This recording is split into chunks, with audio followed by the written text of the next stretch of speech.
Good morning. यहाँ देखो, इसमें पिछले क्लास में बताए थे, अब ये बताना है इसमें क्वथनांक का उन्नयन क्या है।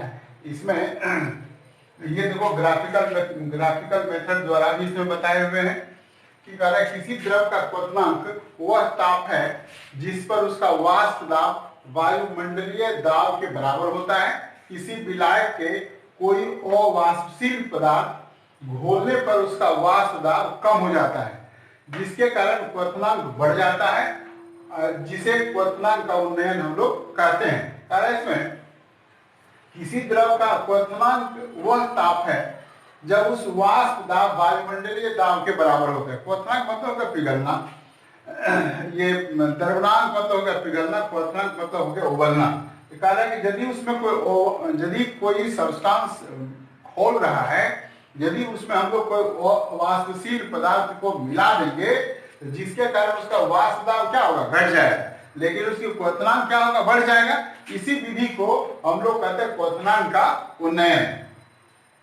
अब जैसे देखो ग्राफिकल मेथड से ये थोड़ा सा इसमें देखो बता दिए हैं। ये दो टेम्परेचर, एक है टी और दूसरा हो गया T0, यानी T0 दूसरा हो गया T हो गया। दो टेम्परेचर है, यहाँ पर दो सॉल्यूशन है, एक सॉल्वेंट और दूसरा हो गया सॉल्यूशन, मतलब घोलक और घोल। ये है तुम्हारा घोलक और ये है घोल। ये ग्राफ है, ये तुम्हारा एटमॉस्फेरिक प्रेशर है, इसको हम लोग शॉर्ट फॉर्म ATM भी कहते हैं। और ये वातावरण का दाब, एटमॉस्फेरिक प्रेशर हो गया। सॉल्वेंट A से B की ओर इंक्रीज करता है, ये सॉल्यूशन C के D की ओर इंक्रीज करता है। और दोनों में जब देखोगे डिफरेंस, तो दोनों का डिफरेंस मतलब T0 और T का डिफरेंस हो गया डेल्टा TB, यानी difference between solvent and solution, ये हो गया डेल्टा TB। और BP मतलब हो गया बॉइलिंग पॉइंट, BP मतलब जो खौलता है उसको हम लोग बॉइलिंग पॉइंट कहते हैं। ये X और ये Y पॉइंट इसमें रखा गया है। अब देखो इसमें मान लेते हैं कि शुद्ध विलायक का क्वथनांक जिस पर वो खोल रहा है उसका क्वथनांक कितना है, T0 है, और यहाँ पर विलियन का क्वथनांक कितना है, T है। तो दोनों का जब डिफरेंस निकालेंगे, जब दोनों का डिफरेंस हो जाएगा तो यहाँ पर हो जाएगा डेल्टा TB बराबर हो गया T माइनस T0।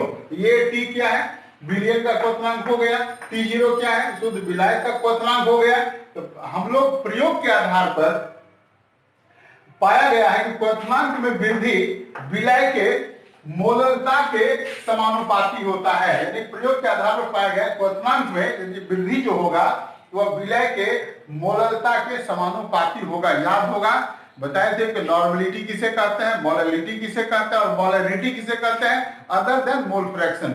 लेकिन यहाँ पर इसमें हम लोगों को मोललिटी के बारे में देखना है कि ये मोललता किसे कहते हैं।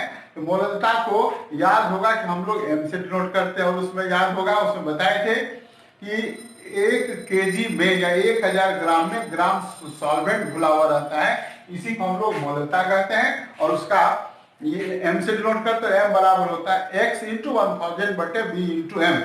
यहाँ पर कह रहा है कि क्वथनांक में वृद्धि विलय की मोललता के समानुपाती होता है। तो डेल्टा TB वैल्यूबल किसका हो जाएगा, M का हो जाएगा, चूंकि मोललता है तो डेल्टा TB बराबर हो गया KB × M। KB क्या है, जहां KB मोलल क्वथनांक उन्नयन का स्थिरांक है। इसी तरह की कोई दिक्कत होगी तो फिर उसमें कॉल करना, फिर अगले क्लास में या अगले एपिसोड में फिर इसके आगे हम लोग इसको बताते हैं। Thank you.